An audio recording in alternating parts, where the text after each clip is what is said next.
Krishna মায়াপুনী Tiger kitchen থেকে সবাইকে স্বাগতম। আপনাদের সাথে আছি আমি জয়পুরের সখী দেবী দাসী। আবারও চলে এসেছি আপনাদের সাথে আবার নতুন একটা রেসিপি শেয়ার করব। আজকে আমি বানাবো শাপলা। এই সিজনে শাপলা উঠেছে, এখন শাপলা দিয়ে আমি একটা রান্না করে দেখাবো। এই দেখুন শাপলা নিয়ে নিলাম। এই শাপলাগুলি, এই ফুলগুলিও ভগবানের সবাই কাজে লাগবে। এই ফুলগুলি দিয়ে ভগবানের মালা করা হয়, ভগবানের চরণে দেওয়া হয়। এই কালো অংশটা ফেলে দিয়ে এই যে এটা সুন্দর করে ফুটিয়ে এইভাবে ভগবানের চরণে দেওয়া হয়। এই শাপলাটা কোনো কিছুই ফেলানো যায় না, ফুলটাও কাজে লাগে, শাপলাটাও লাগে। এবার শাপলাটা বেছে নিতে হবে। এই যে শাপলাটা বাছার আরেকটা পদ্ধতি হলো, এই যে আমরা এরকমভাবে মানে একদম অল্প সময়ের মধ্যে এভাবে দড়ি টেনে চুল ফেললেই হয়ে গেল। এই যে দেখুন পুরোটা বাছা হয়ে গেছে। আমি এরকমভাবেই শাপলাগুলি বেছে বানিয়ে নেব। এই যে দেখুন শাপলাগুলি বানিয়ে নিয়েছি ডাটার মতো বড় বড় করে। এই যে আজকে আমি শাপলা দিয়ে একটা সবজি বানাবো। আমরা তো শাপলা অনেক রকমই খাই, আজকে সবজিই বানাবো। তার জন্য এখানে আমি নিয়েছি দুটো আলু, এরকমভাবে লম্বা লম্বা করে বানিয়ে নিয়েছি। শাপলা দিয়ে আলু দিয়ে সবজি করবো, মানে একটা রসার মতো করবো আর কি, হালকা পাতলা করে। আর এখানে আমি একটা কড়াই বসিয়ে দিয়েছি। এখানে আমি 2-3 চামচ তেল দিয়ে দিচ্ছি। আমি সরষের তেল দিয়ে দিলাম, আপনার তেল এটা মানে সাদা তেল দিয়েও করতে পারেন। এই যে তেলটা গরম হতে দেব। দেখুন তেলটা গরম হয়ে গেছে। একটা তেজপাতা দিয়ে দিলাম, একটা শুকনো লঙ্কা দিয়ে দিলাম। শুকনো লঙ্কা তেজপাতাটা একটু ভাজা হতে দিচ্ছি। এখন আমি এখানে ফোড়নের জন্য একটু গোটা জিরে নিয়েছি, জিরেটা দিয়ে দিচ্ছি। এখানে কাঁচা লঙ্কা নিয়েছি দুটো, চিড়ে নিয়েছি কাঁচা লঙ্কাটা দিয়ে দিচ্ছি।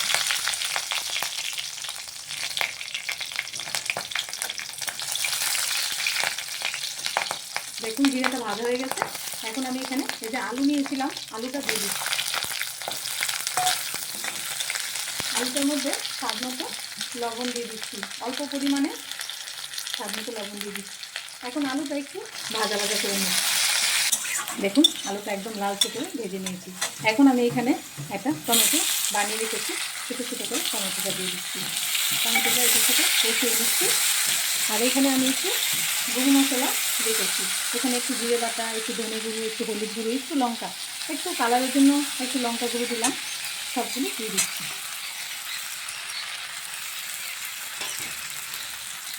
এবার ভালোভাবে কষিয়ে নিচ্ছি। এখানে আমি একটু জল দিয়ে দিচ্ছি, যেহেতু মশলাটা পুড়ে যাচ্ছে তার জন্য একটু অল্প পরিমাণে একটু জল দিয়ে দিলাম। ভালো করে টমেটোটা আর মশলাটা কষিয়ে নিচ্ছি। মশলাটা ভেজে নিয়েছি, ভেজে একদম গায়ে লেগে যাচ্ছে, মোটামুটি ভাজা হয়ে গেছে। এখন আমি এখানে শাপলাগুলি রেখেছি, শাপলাগুলি দিয়ে দিচ্ছি।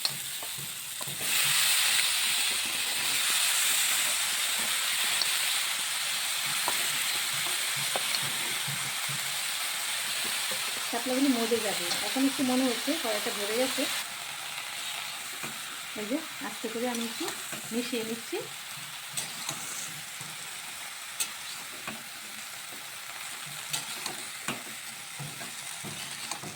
একটু ভালোভাবে কষিয়ে নিচ্ছি।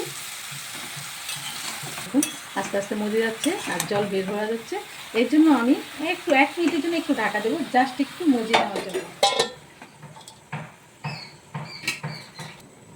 এই যে ঢাকনাটা খুলে দিয়েছি, একটু মজে গেছে।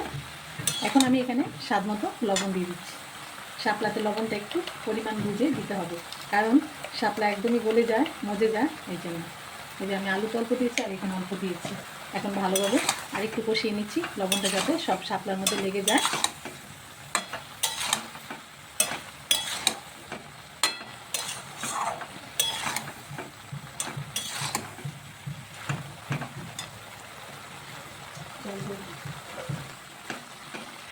এই যে এখানে আমি পরিমাণ মতো জল দিয়ে দিচ্ছি।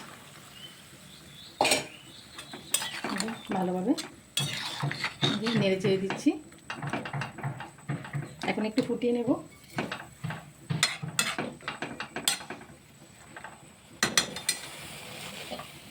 স্বাদ মতো চিনি দিয়ে দিচ্ছি।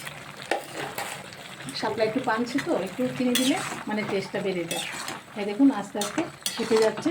আমি আরও কিছুক্ষণ একটু ফুটিয়ে নেব, যাতে করে শাপলাটা একটু নরম হবে আর মশলাটাও শাপলার মধ্যে ঢুকবে। বানানো একটা স্পেশাল মশলা ছিল, 1 চামচ এই মশলাটাও দিয়ে দিচ্ছি, তাহলে টেস্টটা না আরও বেড়ে যায় সবজির। এখন ভালোভাবে মিশিয়ে নিচ্ছি। এরকমভাবে আপনারা ভগবানকে এরকমভাবে সবজি বানিয়ে আলু দিয়ে রসা, একটু জুসি জুসি করে, যদি পাতলা রসা পছন্দ করেন তাহলে পাতলা রসা বা এরকম মাখা মাখা করে ভগবানকে গরম রাইসের সাথে ভোগ লাগিয়ে প্রসাদ পাবেন, খুবই ভালো লাগবে, খুব ভালো লাগে।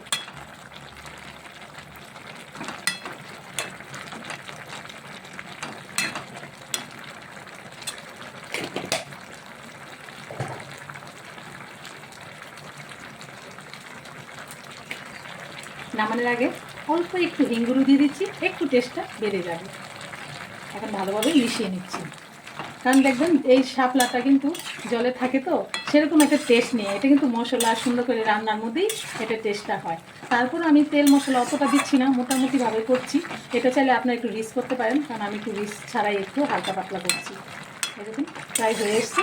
আমি এখন 1 মিনিটের জন্য একটু ঢাকা দিয়ে রাখলেই আমার এই সবজিটা হয়ে যাবে।